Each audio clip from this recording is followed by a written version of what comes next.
유재관입니다. 영화 오징어 게임이 넷플릭스에 올라간 지 한 달 만에 넷플릭스의 기업 가치가 1조 원이 뛰었다고 그럽니다. 그런데 그 넷플릭스를 제작한 우리 한국에서 받은 돈은 30억입니다. 1조에 대비하는 것 같으면 약 0.4%, 3% 아주 낮은 수준이죠. 만약에 우리가 넷플릭스와 같은 이 유통 플랫폼을 우리나라가 가졌더라면 1조 원의 가치를 창출할 수 있는 그런 하나의 것이었습니다. 2019년도를 기준으로 해가지고 우리 한국의 기술 무역 적자는 약 4.5억이고요. 우리하고 경쟁 관계에 있는 일본이 기술 수출 흑자입니다. 적자에는 흑자가 35조입니다. 무려 10배 정도의 차이가 납니다. 우리나라는 지금 현재 기계공업에 있어서 적어도 세계 최고의 기술력을 자랑하고 있는데, 이러한 기계공업이 주로 우리나라 중소기업, 중견기업이 담당하고 있습니다만은, 이런 어떤 기계기술이 후진국 계속으로 수출이 된다면 아주 일자리 창출과 소득 경제에 큰 기여를 할 것이다, 이렇게 생각하고, 그 다음에 기술의 사업화, 기술의 활용 사업화, 또 오늘의 주제인 기술 수출이 활성화된다면 그것은 바로 일자리 창출과 소득 증대에 기여를 하지 않겠나, 이렇게 생각하면서 저한테 주어진 주제에 가지고 이야기를 하겠습니다. 자, 오늘 말씀드릴 내용입니다. 큰 주제 4가지는 푸른 글씨로 써놨는데, 첫 번째는 글로벌 기술 수출 전략이고, 두 번째는 기술 수출에 대한 국내외 동향을 살펴보고서 우리가 좀 분발해야 될 내용에 대해서 말씀을 드리고, 그 다음에 기술 수출이라는 게 알고 보면 참 엄청나게 다양한 형태로 기술이 수출되고 있습니다. 그래서 그에 관한 이야기를 하고, 그 다음에 기업에서 실제로 기술 수출을 어떻게 할 것인가에 관한 이야기를 말씀드리고자 합니다. 자, 이것은 무형의 지식재산의 비중이 점점 커진다. 뭐 이거는 여러 보고서에서 나오죠. 그 다음에 또 무형의 기술이 경쟁의 핵심이 되고 있고, 또 기업의 가치를 높이는 하나의 핵심 수단입니다. 이러한 특허와 같은 지식재산을 창출하고 축적하고 관리하는 것도 중요하지만은, 가장 중요한 것은 마지막 단계의 사업화 활용입니다. 이 사업화 활용이 잘 되어야 일자리가 생기고 소득이 생겨서 잘 사는 나라로 될 것입니다. 자, 오늘 제가 말씀드릴 것은 사업화 활용 중에서도 기술을 해외라는 시장으로 확장하여 기술을 팔아보자, 기술 사업화 활용해보자 하는 것이 제 강의 주제의 핵심 내용입니다. 지식재산 하면 이 사람의 두뇌에서 나온 경제 가치가 있는 무형의 자산을 이야기를 합니다. 자, 오늘은 이제 기술 수출이라고 되어 있는데, 이 기술의 범위를 좁은 의미의 산업재산권뿐만 아니라 디자인 상표라든지 저작권 등, 아까 제가 말씀드렸던 영화 같은 거죠. 저작권 범위죠. 그런 경제적 가치가 있는 모든 무형의 재산을 칭하는 것을 일단 하고서 논의를 전개하고자 합니다. 이러한 기술을 사업화하는 방법으로는 직접 생산 판매하는 경우도 있고, 요즘은 직접 생산 판매를 하지 않고 제3자에게서 그것을 생산 판매하도록 하는, 소위 말해서 간접적이고 외부 사업화가 더 많아지고 있습니다. 기술을 개발했다고 하여 자기가 반드시 생산할 필요가 없습니다. 오히려 그런 생산을 할 공장 설비를 갖고 있는 데다 이전해서 그 프로가 더 생산을 잘하게 하고 또 판매를 하면 되겠죠. 그렇죠? 그래서 외부 활용에 하는 사업화가 앞으로 더 중요시 될 것입니다. 이러한 외부 활용에 의한 기술 사업화는 기술을 매각한다, 기술을 이전한다, 뭐 또 그다음에 기술 지도 컨설팅을 한다. 또 기술 라이선스라고 그러는데 이거는 이제 빌려주는 거죠. 그렇죠? 기술을 소유권을 갖고 있으면서 빌려주는 겁니다. 그 다음에 해물 출자, 현금 출자와 대비되는 말이죠. 회사를 만들 때, 회사를 설립할 때 현금으로 대부분 회사를 설립합니다만은 특허는 기술을 가지고 현물 출자로 해가 자본금으로 삼을 수도 있습니다. 그 다음에 합작 투자의 목적물. 합작 투자 사업을 해외 사업을 많이 하게 되는데 그때 합작 회사를 만들 때 현금으로 만들지 말고 특허와 같은 현물을 투자해서 만드는 이런 것이 아주 많아지고 있는 거죠. 그 다음에 각종 제휴의 수단으로 쓰게 된다. 자, 이것이 기술사업화의 개략적인 형태인데 오늘 제가 말씀드릴 내용은 해외에다가 기술을 수출한다. 해외에다가 기술 이전하는 것에 포커스를 맞추고 있습니다. 자, 아까 우리 본부장님 잠시 말씀을 해갔는데요.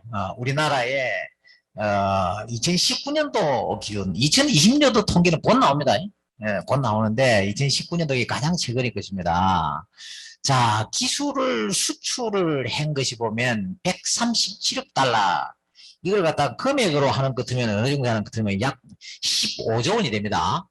그 다음에 기술을 우리가 도입을 한 것이 178억 달러 정도죠. 이걸 갖다 지금 환율로 하는 것 같으면 약 19조 원이 나옵니다.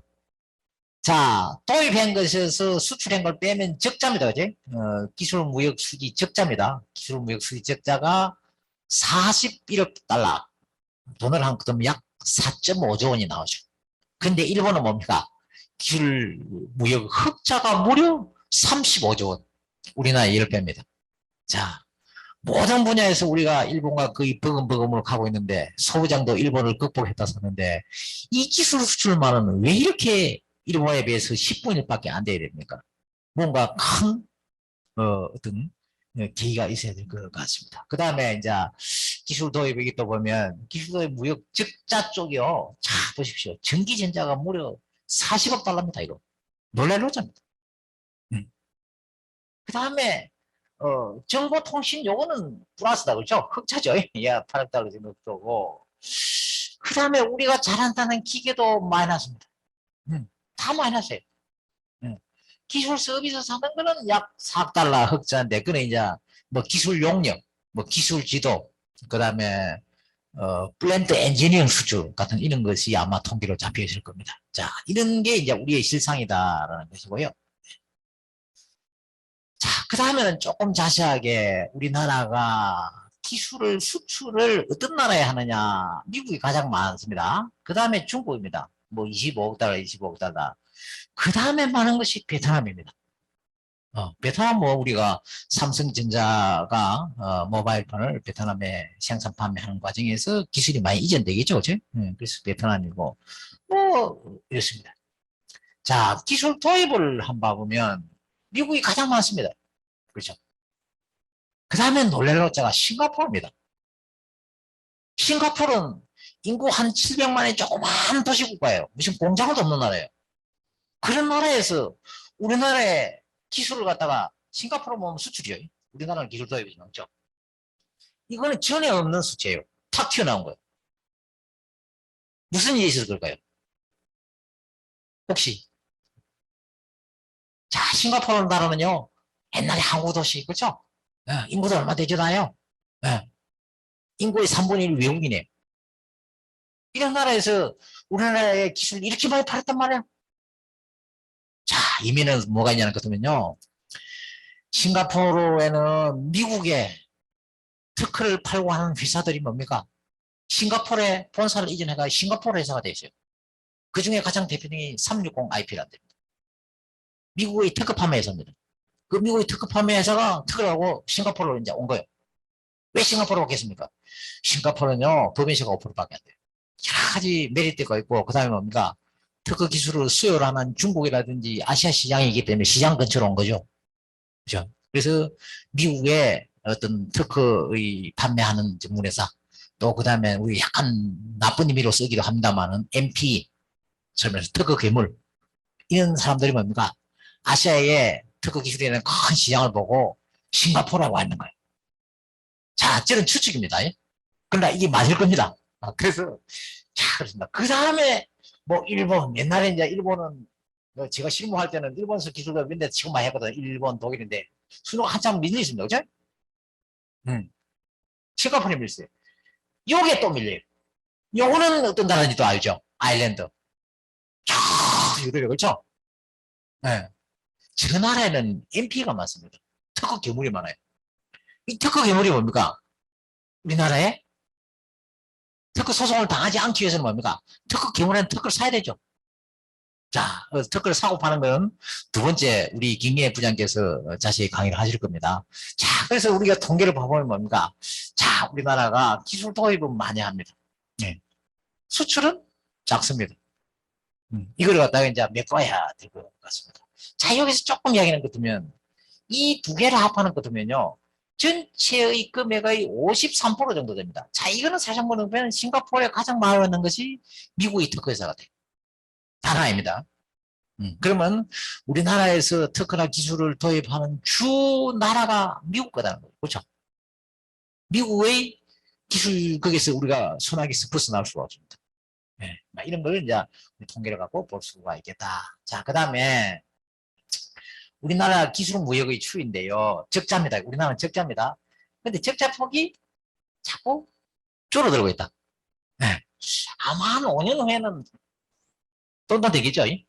그렇게 기대를 합니다. 또 그렇게 되기 위해서 우리가 뭐 이런 강의도 하고 뭐 이런 또 세미나도 하는 것이 아닌가 싶습니다. 그죠? 예. 적자 폭이 자꾸 줄어들고 있다.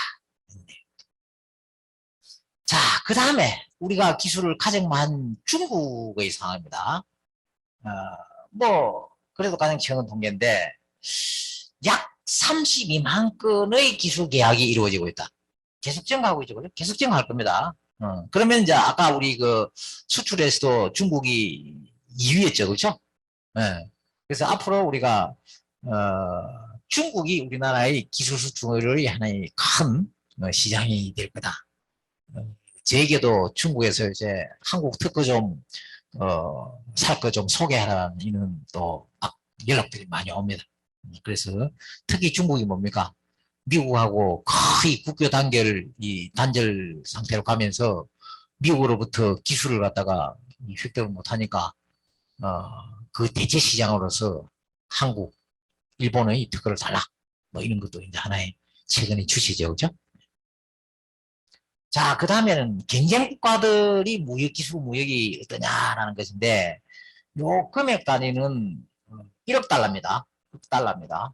자, 미국이 월등합니다. 그렇죠? 미국. 그 다음에 별로 좋아하지 않지만 일본.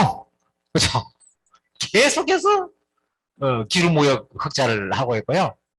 세 번째는 이제 영국입니다. 그렇죠? 전통 영국. 근데 이제 네 번째 놀랄 노자가 내려간답니다. 개성과 같이 나타났죠. 그렇죠? 네. 뭐 네덜란드는 아마 그 세계적으로 유명한 그 이 반도체 노광 장비인가요? ASML. 예. 막 보는 거하고 관련이 좀 있겠죠. 그렇죠? 예. 네덜란드. 그 다음에 우리가 전통적으로 기술 도입 많이 했던 독일은 그에서 조금 떨어지고요. 스웨덴은 뭐 떨어집니다. 우리나라는 저 밑에, 그죠? 적자 특성이 여기 있습니다. 그죠? 한국은 여기고. 우리하고 비슷한 체제에 있는 나라들이 이제 이탈리아, 뭐 러시아, 카나다는 계속해서 뭐 흑자긴 합니다. 그죠? 네. 이거를 봐보면 이제 하나의 큰, 그죠? 예, 우리나라와 경쟁되는 국가들의 기술 수출입 동향을 볼 수가 있다. 밑에 있는 거는 이제 적자죠, 그죠? 적자고 위에가 이제 흑자가 되겠습니다. 자, 이거를 갖다가 조금 더 같이 한번 보면, 예, 조엔입니다, 그죠? 그러니까 우리를 그 11조죠. 이거 11을 뽑으면 되니까. 그 일본은 만성기인 무역 흑자국입니다, 이거. 그죠? 네. 그 다음 미국입니다. 미국은 수입도 많이 하고 수출도 많이 하고. 그 다음에 독일, 그렇죠? 그 다음에 프랑스는 쪼그라들어 우리보다 못해요. 프랑스. 그 다음에 영국입니다. 그죠? 이제 이게 우리나라예요. 그러면 다른 나라보다 보면 우리나라가 유독 적자죠.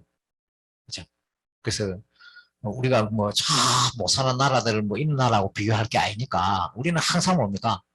정말 G7에 속하는 그런 나라하고 비교를 해가지고, 어떻게 그 애들을 추월을 해가지고 세계 1등이 되는가. 이런 걸 계속 생각해야 되기 때문에 비교 대상을 저 이름도 성도 없는 나라하고 비교할 필요가 없습니다. 우리는 그죠? G7에 속하는 그런 나라하고 비교하면 되고, 그 다음에 이웃에는, 중국하고, 그죠? 특히 이제 일본하고 비교를 해가지고, 일본을 뛰어넘어야 되겠죠. 그런 측면에서 상당히 의미가 있는 자료다. 자, 기술 무역의 흑자를 많이 하는 일본의 경우를 산업별로 한번 보자라는 것인데요. 일본의 전체의, 자, 이거이, N입니다. 그죠? 그럼 36,626억 개인데요. 이걸 갖다가 우리나라 지금 환율로 바꾸면 약 40조 원입니다. 40조 원의 기술 수출, 40조 원. 우리나라는 아까 얼마입니까? 마이너스 4.5조 원. 네. 일본은 수입은 조금 하겠죠. 그래서 이제 제가 순 그것이 한 35조 원 되겠다. 자연스러운 것들은 대부분이 뭡니까? 의약품이죠. 의약품이 무려 66,200억, 그러니까 약 7조 되죠, 그죠? 7조 정도의 흑자고. 자, 그 다음에는 이제 전기전자 쪽이죠. 가장 많이 뭡니까? 수송기계류입니다. 수송기계로. 그럼 수송기계류 같은 이건 뭡니까? 19,537억 엔이니까 조로하는 것 같으면 약 23조 원쯤 되죠. 수송기계. 뭐 수송기계로 뭐 자동차라든지 그렇죠? 움직이는 기계들. 뭐 드론도 여기 해당될 수 있으면 움직이는 기계. 그렇죠? 수송. 예. 자, 일본의 기술무의 흑자의 가장 핵심적인 거는 요놈이에요. 그런데 우리나라는 아까 뭡니까? 기계가 적자예요. 그럼 우리나라 기계 기술이 일본에 비해서 형편없냐? 아닙니다. 거의 버금버금인데도 불구하고 기술 기계 분야의 기술 무역자는 우리나라가 아주 크다. 따라서 지금 최고의 경쟁력 수준에 있는 우리나라의 기계 기술을 기반으로 중소기업, 중견기업들이 해외 진출을 가야 되지 않을까라는 이야기를 하고 있습니다. 자, 뭐 지역별로 본 것인데요. 뭐 골고루 됐다는 걸 이야기하고 있습니다. 이건 이제 미국입니다. 아시아죠, 그렇죠? 아시아. 아시아하고 미국이 아시아하고 거의 버금버금이죠, 그렇죠? 네, 그래서 우리나라도 뭐냐면 미국이라는 중국에 치우쳐 있는 이런 걸 갖다가 아시아 전역으로 좀 확장할 필요성이 있다는 말씀입니다. 자, 요거는 기술 수출하고 조금은 다른 이야기지만은 물론 관련도 있습니다. 일본의 한 제약회사입니다. 이 제약회사가 기술료 수입이 2018년도에 2조 원입니다. 네. 한 회사가 기술료 수입이 2조 원. 조금씩 내려가는데 이거는 의도적으로 뭡니까? 기술 수출을 중단하고 좀 줄이고 자체 브랜드로 팔기 위한 하나의 경영 전략상에서 줄어드는 것입니다. 경영 전략상. 기술이 나빠서 기술 수출이 줄어드는 게 아니에요. 그런 걸 우리나라도 뭡니까? 기술로 수입만 2조 정도 버는 회사가 나타나야 됩니다. 네. 자, 그 다음에 이제 우리가 기업이 뭐 해외 진출을 한다. 그렇죠.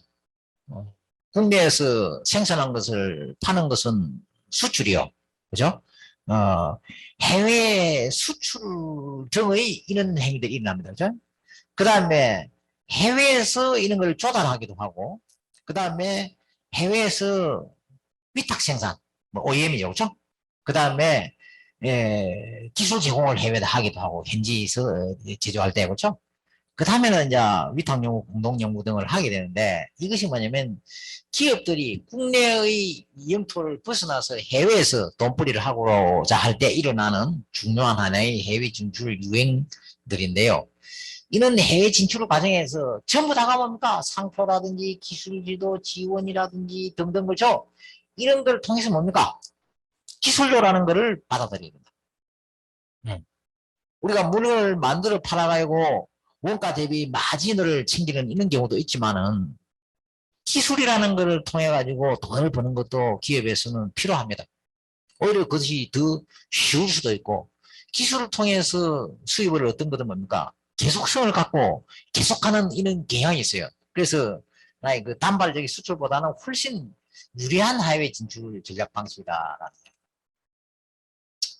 자, 해외에다가 기술 수출 등의 해외 진출을 한다고 할 때, 기술 수출. 자, 이 기술 수출에는 흔히 요새 이제 그 음식 같은 프랜차이즈도 포함을 저는 시키려고 하는데요.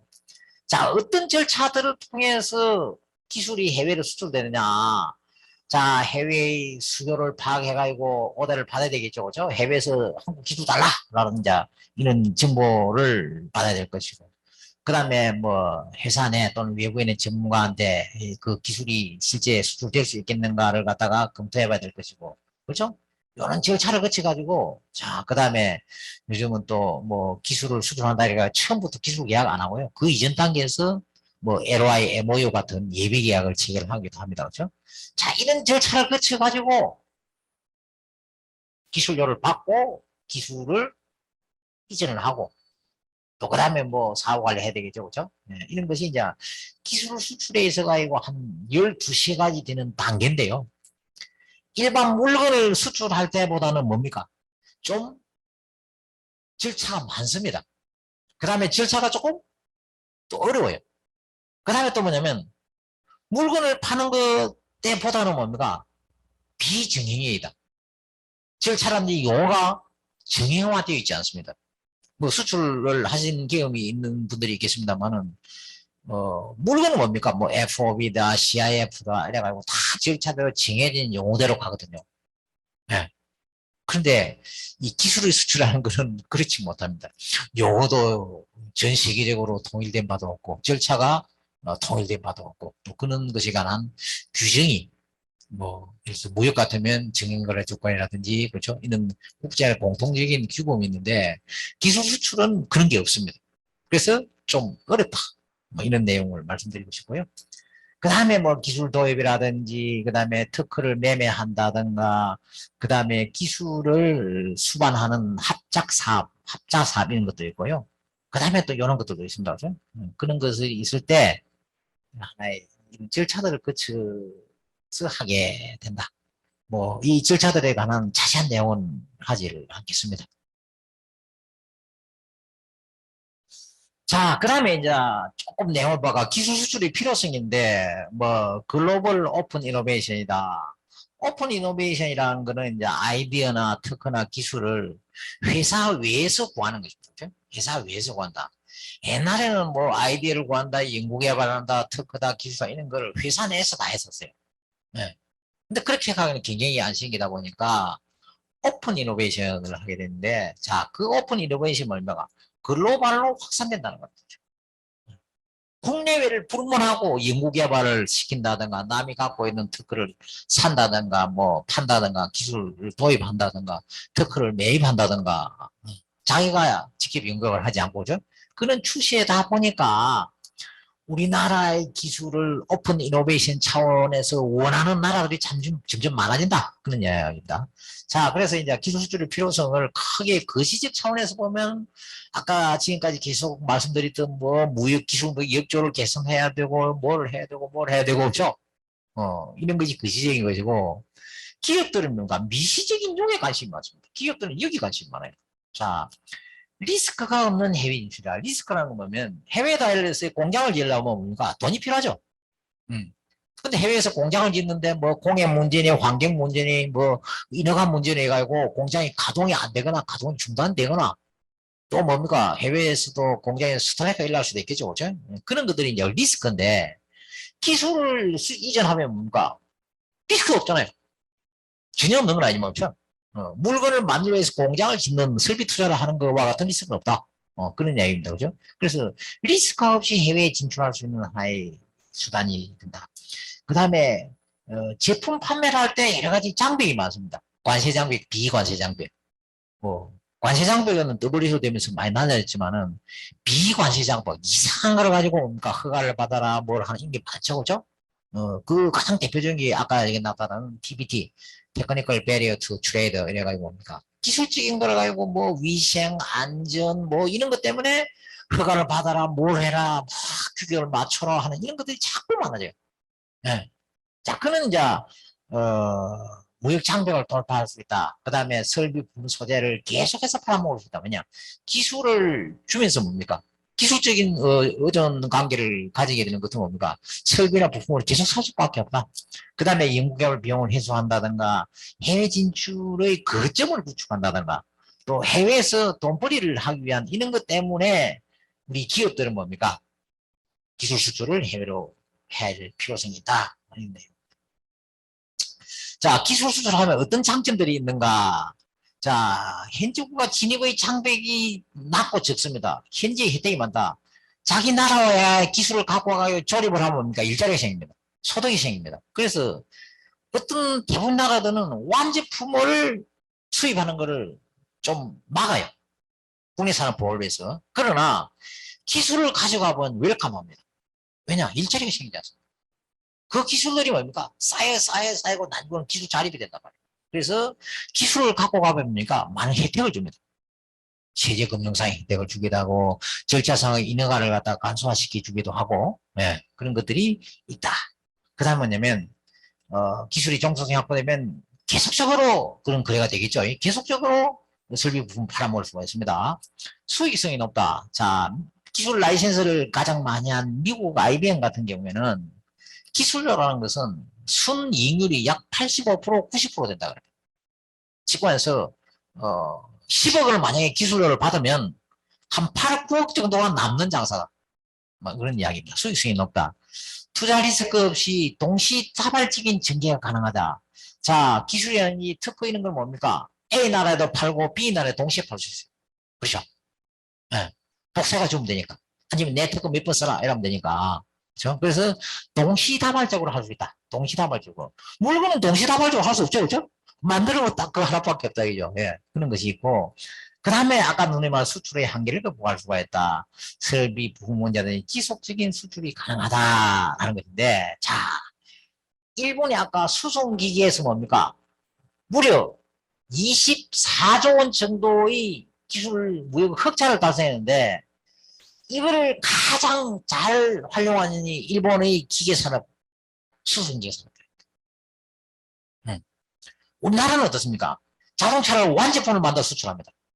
일본은 그렇게 하는 것도 있지만은 현지에 공장을 만들어가지고 그렇죠. 일본에서 설비 부품 다 가져갑니다. 기술이 전해가지고 거기서 조립을 해가 판다. 그런 것도 뭡니까? 가격이 싸집니다. 현지 국가에서 좋아합니다. 네. 그래서 뭐 토요타라든지 있는 사람들이 보면 해외에 현지의 자회사들은요 다 그런 행태로 가져나가요. 우리나라는 완전히 다 만들어 싣고 나가요. 그렇죠? 그러면 현지에서 점유율을 갖다 누가 더 높이가 쉽습니까? 일본이죠. 네. 돈벌이는 기술료는 수익이 높기 때문에 돈벌이도 많이 되겠죠. 그죠? 그래서 우리나라는 기계 쪽이 아까 적자였잖아요. 그런데 일본은 어마무지한 기술의 흑자죠. 그죠? 이런 거하고도 좀 관련이 있다. 네. 그래서 우리도 우리나라의 중소 중견기업들이 어, 기계 쪽 관련되는 업종이 많다 이죠. 이런 업종들이 완제품을 꼭 만들어가지고 수출하려고 하지 말고 이런 부분 수출 전략 이런 것들을 갖다가 채택을 하면 훨씬 더 경쟁력이 높아지지 않겠는가라는 생각을 합니다. 자, 그 다음에 이제 기술 수출의 이해인데 뭐 특허를 수출하는 게 있습니다. 이건 나중에 우리 김경희 부장이 말씀할 거고 그 다음에 노하우를 수출하는 경우도 있고 이 두 개를 섞어서 혼합하여 하는 경우도 있습니다. 설비, 부품, 소재 등을 기술 이전을 하면서 패키지로 수출한다. 기술과 이런 것들을 묶어서 수출한다. 자, 음식 기술들이 프랜차이즈 수출. 자, 우리 한류 만에 불면서 음식 관련 프랜차이즈 많이 나가죠, 그렇죠? 그런 음식들이 프랜차이즈 형태로 기술 수출이 되는 것 같으면 핵심 식자재라든지 상표가 같이 나가면서 뭡니까? 또 IT 기술이 같이 나가면서 다른 것들의 수출도 같이 할 수가 있습니다. 그 다음에 저작권 수출, 아까 했던 오징어 게임, 네, 그 다음에 미나리 산업이 좋죠. 네, 이런 것들이 이제 앞으로 뭐 BTS, 방탄소년단, 그렇죠? 이는 이제 문화기술이라고 그러겠죠. 이는 문화기술 콘텐츠의 수출이 아마 앞으로 한국 이 기술 수출의 하나의 핵심이 될 것 같습니다. 네. 영화라든지 콘텐츠 이것도 뭡니까? 기술의 일종이죠. 문화 기술을 내기는 예술이라 가지고 기술의 일종입니다. 그 다음에 이제 기술 집약 기업 자체의 해외 수출인데 기술 집약 기업을 이제 파는 거죠, 그렇죠? 그래서 그런 걸 하나 이제 예를 들어 보는 것 같으면 전에 이제 그 우리나라에서 뭐냐면 이 있는 회사들이 이제 해외 때문에 캐릭터에 그 라바라는 캐릭터가 있었죠. 혹시 기억하시는 분인데 그 라바 회사가 중국에 250억을 받고 팔렸어요. 라바. 그 다음에 이제 AI 기술을 바탕으로 한 스와랩이라고 있는 회사가 있었죠. 그게 미국에 회사가 팔렸죠. 2,300억에 팔렸습니다. 그럼 그 외에도 사례가 많이 있습니다. 그래서 뭐냐면 기술력이 있는 기업을 해외에 팔 수도 있습니다. 그것도 뭡니까? 크게 보면 기술 수출입니다. 행태를 달리한 기술 수출이죠. 그 다음에 이제 현지 공단 뭐 대기업 진출에 동반해가 가는 어떤 이런 것들도 있게 되고요. 예. 그 다음에 옛날에 이제 이야기입니다만 대기업이 해외 진출할 때 자회사를 설립해가지고 기술연을 하는 거. 아까 일본의 도요타 자동차 이런 회사도 다 그렇게 하죠. 그 다음에 이제 제실시권, 뭐 사브라이센서라고 그러는데요. 그런 식으로 해가지고 바이오 쪽에 기술 수출이 되는 게 많이 있습니다. 그 다음에 이제 한국에 진출해 있는 외국 기업 본사에서 한국 현지 법인에 있는 어떤 IT 시스템들을 갖다가 많이 가져간답니다. 그것도 결국 뭡니까? 기술 수출이죠. 그것도 기술 수출에 속하는 거죠. 그래서 기술 수출의 분류가 여러 가지 유행들이 있다. 자, 이것에 관해서 조금 한 개만 말씀드린 것 같으면 얼마 전에 인도네시아 조코이 대통령이 우리나라의 현대차 정의선 회장하고 그렇죠. 제네시스 그 국제행사 의전용으로 공급하는 발표 장소에서 그런 이야기를 했습니다.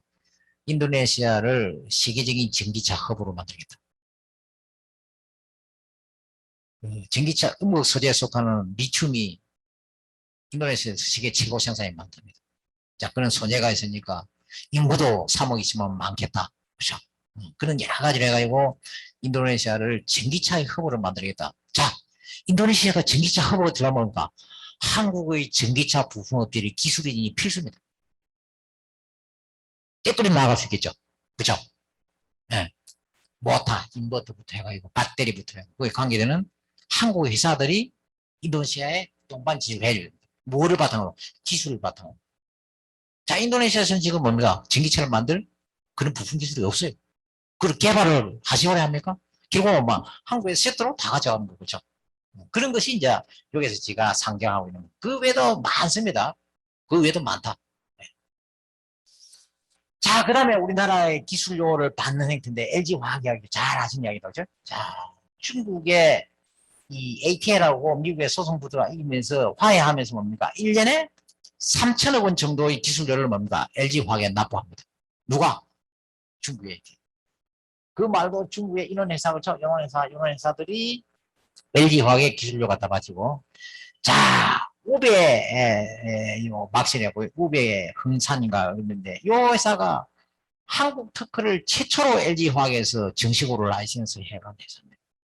그 정도 기술력이 있다 소리겠죠. 그 말고도 많은 사례들이 있습니다. 자, 그 다음에 SK이노베이션이 최근에 뭡니까? 미국에서 이제 배터리 투자를 하면서 자, 총 9조 원의 투자를 하는데 직접, 간접, 직접은 뭡니까? 현금이겠죠. 네. 간접적인 능력이나마 SK가 이노베이션이 갖고 있는 뭐 기술, 미국 특허 이런 거를 갖다가 현금으로 계산해 가지고 해물 투자를 틀림없이 했을 겁니다. 단 안 밝힙니다. LG 에너지 솔루션이 미국에 또 어마어마하게 공장 지어오죠. 그게 또 마찬가지로 특허 기술을 해물 투자에 가져가고 있다. 그것도 뭡니까? 기술 수출입니다. 자, 그 다음에 이제 바이오 제약 같은 경우에 20년도에 11조 원을 지게 됐다. 그렇죠? 네. 근데 이게 이제 바이오 제약 쪽은 보는 것도 뭡니까? 임상실험 이런 게 있기 때문에 이 돈 다 받을 돈 아니에요. 보통 이제 요 돈의 약 10%, 15% 정도를 계약금으로 받습니다. 선불금으로 받고 나머지는 이제 마일스톤 페이먼트다 이래가지고 임상 실험을 마치면 또 주고 이런 식으로 가죠, 그죠? 그래서 이거 다 들어오면 얼마나 좋겠습니까? 다 들어오는 게 아니고, 그렇죠? 많은 부분은 계약이 취소가 되거나 그렇게 되죠. 예. 일부는 당연히 들어옵니다만. 자, 그 다음에 바이오 제약 산업의 기술 수출의 동향들인데, 뭐, 많은 회사인데, 제가 한번 시알려 보니까 거의 반 이상이 미국 쪽입니다. 왜냐면, 뭐, 다국적 제약 회사들이 미국에, 대부분이 미국 기업이죠. 또 그런 회사들이 하나의 그 파이프라인을 도입하는 과정에서 기술 수출이 일어나게 되는 것이죠. 자, 그 다음에는 이제 기술 수출 전략에 대한 이야기를 하고자 하는데요. 자, 기업에서는 뭡니까? 어떤 비전 목표가 있고, 그거를 갖다가 달성한 여러 가지 경영 전략인데, 그 경영 전략 중에 뭐, 연구개발 전략, 무슨 전략이 있지만, 그 중에 하나가 국제화 전략입니다. 국제화 전략도 보면, 뭐, 제품 수출 전략도 있고, 직접 수출 전략도 있고, 여러 가지 있는데, 그 중에 하나가 뭡니까? 기술 수출 전략이고, 이 기술 수출 전략을 수립할 때는, 이런 절차와 구조를 거쳐서 보통 기술 수출 전략을 수립을 합니다. 전략이 없이 그때그때마다 뭐 문의가 와서 한번 수출했다. 이거는 오래 못 가죠, 그죠? 단발은 오래 못 가는. 어떤 이 전략을 수립하게 되는 전략이 수립되면 계획이 있게 되고 사람이 주어지고 돈이 주어지고 자원이 주어지고 스킬이 쌓여가지고 계속해서 더 잘하게 되는 거죠, 그죠? 그래서 우리 전략의 수립이 필요하다. 가장 전략 없이 주목극으로 그때그때마다 하는 거하고는 좀 많이 다르다라는 이야기. 자, 그 다음에 누구에게 어떤 방식으로 기술을 제공해서 어떤 이익을 확보하고 기업 가치에 연결할 것인가에 대해서 사전에 치밀한 검토가 필요하다. 그래서 무엇을 수출할 것인가, 그 다음에 누구에게 할 것인가, 어떤 방식으로 할 것인가, 그 다음에 어떤 이익을 또 그를 통해서 가질 거냐. 기술 수출이 가져다 주는 이익은 참 많습니다. 기술료뿐만 아니라 배당금으로 가져오는 경우도 있고요. 그 다음에 경영 자문료, 그 다음에 거기서 만든 것을 다시 우리나라가 역수입하거나 제3국으로 수출하는 바이백이라는 것도 있고요. 기타 이런 것들이 많이 있다, 그죠? 기술 수출에 따르는 메리트, 이익이라는 게 이런 것들이 있다. 그 다음에는 이제 어떻게 그런 기술을 확보할 까 기술료를 그죠? 수익을 확보할 것인가 이런 문제라든지 그 다음에 어떻게 효율적으로 그런 기술 수출을 추진할 것인가라는 이 문제 그렇죠? 네. 이런 것들에 대한 어떤 검토와 진화를 거쳐서 전략을 수립을 하게 되면 계속적으로 수출이 될 수 있다. 자, 기술 수출 전략의 수립에 관한 방금 말씀드린 것들에 대한 예, 뭐 상세한 내용들이 어떤 기술을 할 거냐. 단위 이제 우리가 기술 수출을 할 때 뭡니까? 산업기술출 방지법에 따라 가지고 수출을 못하게 하는 기술, 허가받고 하는 기술, 신고하는 기술은 분명히 구분해야 된다. 그런 걸 거치지 않고 기술 수출을 하려면 뭡니까? 기술 수출이 아니라 기술 유출이 되어야 될 가능성이 큽니다. 기술 유출될 때는 범죄이죠. 처벌을 받게 되는 것입니다. 그래서 어떤 이런 것들에 절차를 필히 지켜야 된다라는 것이 어느 나라의 어떤 방식으로 그 다음에 타당성이냐 이런 걸 검토를 하게 되고요. 그 다음에 이제 기술들이 준비한 데 있어 가지고 뭐 전담 요원 전담팀을 조율해 가지고 기술을 객관화 그렇죠. 기술 그거를 도매라든지 자료로 옮겨야 이제 되겠죠. 그 다음에 기술 마케팅 자료를 준비 상대방의 조사받는다든지 그다음 기술 수출 환경의 조사라는 것인데 나라에 따라서는 우리는 기술 수출이지만 자기 나라는 기술 도입입니다. 그래서 기술 도입을 간혹 가다 허가를 받게 하고 한 이런 절차가 있는 나라도 있고 뭐 그런 절차를 면제해 주거나 혜택을 주는 나라도 있습니다. 그죠? 요거는 뭡니까? 조사를 해봐야 할 수 있어요. 조사를 해봐야 할 수 있다. 그 다음에 이제 이 기술 도입자, 그죠? 우리는 기술 수출 상대방이죠. 그런 거를 발굴조사 심사로 계약 체계 협상을 해야 될 것이다. 라는 것이고요. 자, 방금 말씀드린 기술 수출의 절차를 갖다가 조금 좀 정리해보면요. 자, 1단계에서는 뭡니까? 라이센스를 받아, 우리한테 기술을 도입해갈 기술을 찾고 발굴 선정한다라는 거죠. 이런 2단계고. 두 번째는 이제 뭐냐면, 기술을 한 개가 아니고 다른 거하고 같이 섞어서 가져가기 경우도 있습니다. 패키징 한다. 그 다음에 기술과 부품을 또 패키징하는 이런 것도 있는 거죠. 패키징 묶음을 하는 단계가 있고, 그 다음에 그렇게 된 다음에는 뭡니까? 기술을 마케팅 할 수 있는 자료들을 잘 준비해가지고, 포텐셜한 라이센스를 찾아다녀야 되겠죠. 네. 자, 그 다음에 이제 라이센스를 발굴합니다. 그죠? 우리한테 기술을 주고 기술을 가져가는 라이센스를 발굴하고, 네. 그 다음에 이제 동시에 뭡니까? 기술이 만약에 계약이 됐을 때는 이제 이 기술을 객관화하죠.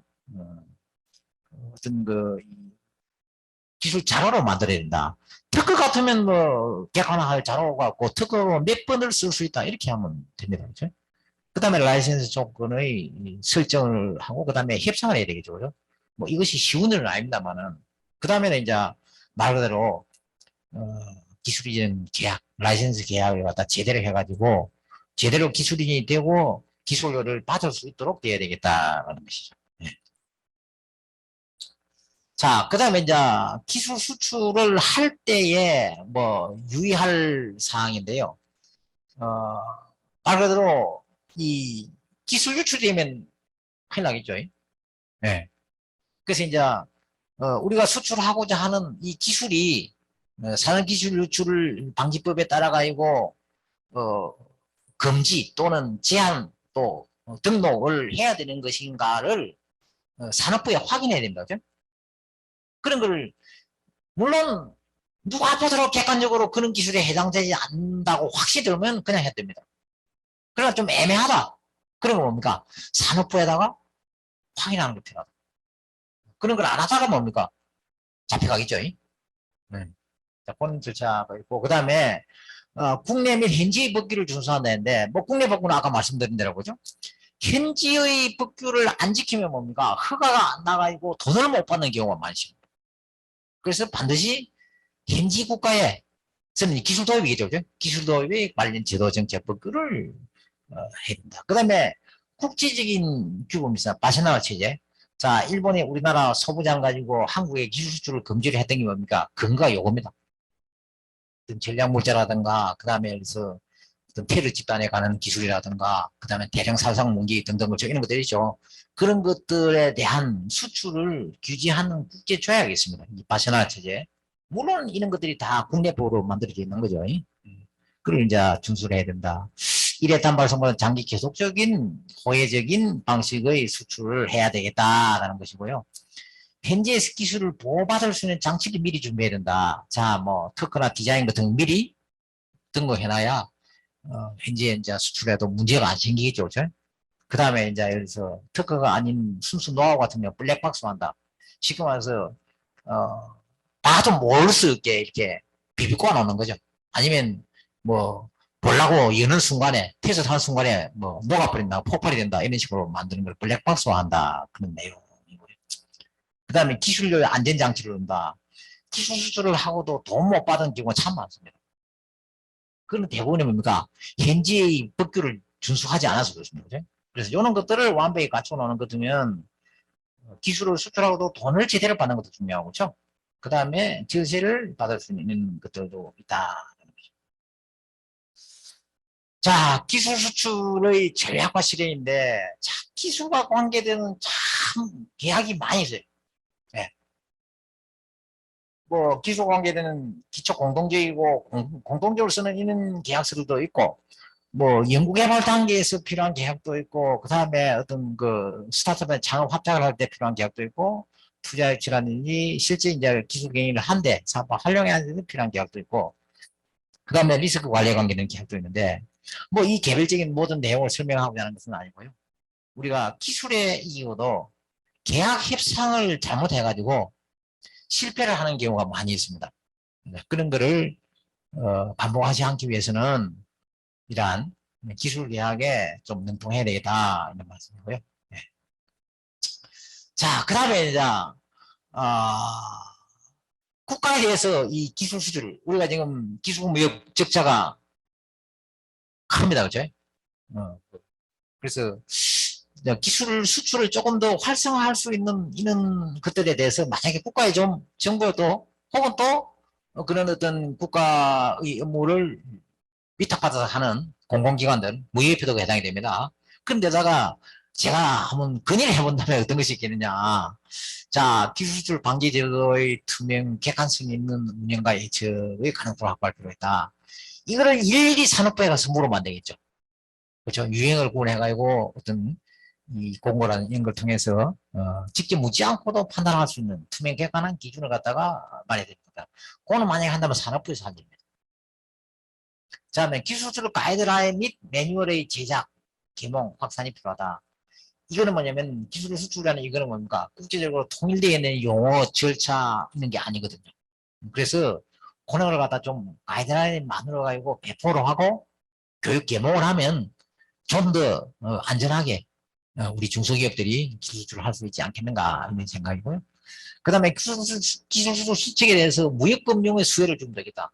지금 수업자들 몇 개는 무역 실적으로 잡혀가지고 무역금융을 받을 수가 있습니다. 그런데 막 특허나 일반적인 기술은 아닌 걸 알고 있는데 그래서 무역금융을 수혜를 받을 수 있게 해주면 좋겠다라는 것이고 그냥 기술수출 보험제도 해외투자 보험 이런 거 다 있습니다. 근데 기술수출 보험은 없는 걸 알고 있는데 오늘 확대해 주면 좋겠고 그 다음에 해외 기술료 소득에 대해서 세제 혜택을 주면 좋겠는데 이거는 쉽지 않습니다. 그렇죠? 네, 아마 기재부에서 반대할 겁니다. 그러나 이런 걸 주면 좋겠다는 거고요. 그 다음에 유망기술 수출의 대상 국가와 이중조세 방지 조약을 좀 정비를 해가지고 TSC 제도라는 게 있는데 텍스 스페어링 크레디트라는 용어인데요. 어느 한 나라에서 기술료에 대해서 세금을 면제를 했으면 우리나라에서도 마치 그를 세금을 낸 양으로 간주해주는 간주시액 공제제도라는 것이 있습니다. 그 다음에 뭐 제한세를 인하한다든가 이중조세 방지 절차들을 간소화해가지고 기술료를 별 부담 없이 그죠? 또 유리하게 받을 수 있는 그런 것을 해주면 좋겠다. 그 다음에 기술수출 지원 사업을 신설을 하고 확대를 하면 어떻게 하느냐. 그 다음에는 나중에 우리 천하고 박사가 설명할 자료입니다만 ODA 사업의 투명성, 예측 가능성을 확대하는 것도 우리나라 중소기업, 중견기업들의 ODA를 통한 해외 기술 수출 이전에 아주 기여를 하리라고 생각합니다. 그 다음에 뭐 요거는 참 제가 주제 넓게 할 이야기인지는 모르겠는데요. 한국에 진출한 외국 기업들이 헐값으로 뭡니까? 한국에 있으니까 이거는 현지 자회사죠. 한국에 있는 자회사죠. 그죠? 그 자회사들에 대해서 경영을 갖고 있어요. 야, 싸게 갖고 와. 뭐 이렇게 많이 가져간답니다. 특히 우리나라 ICT 기술 잘 돼 있죠. 그런 것들을 갖다가 해외에 있는 본사들이 가져간다고 그러는데 그런 거는 좀 단속을 해달라. 뭐 이런 내용입니다. 물론 제가 이게 뭐 건의를 한다고 다 될 건 아니고 그렇죠. 선별적으로 몇 가지라도 이런 것을 해준다면 좀 기술에 도움이 되지 않겠나 이렇게 생각을 합니다. 제가 시간은 뭐 거의 마쳤습니다. 그죠?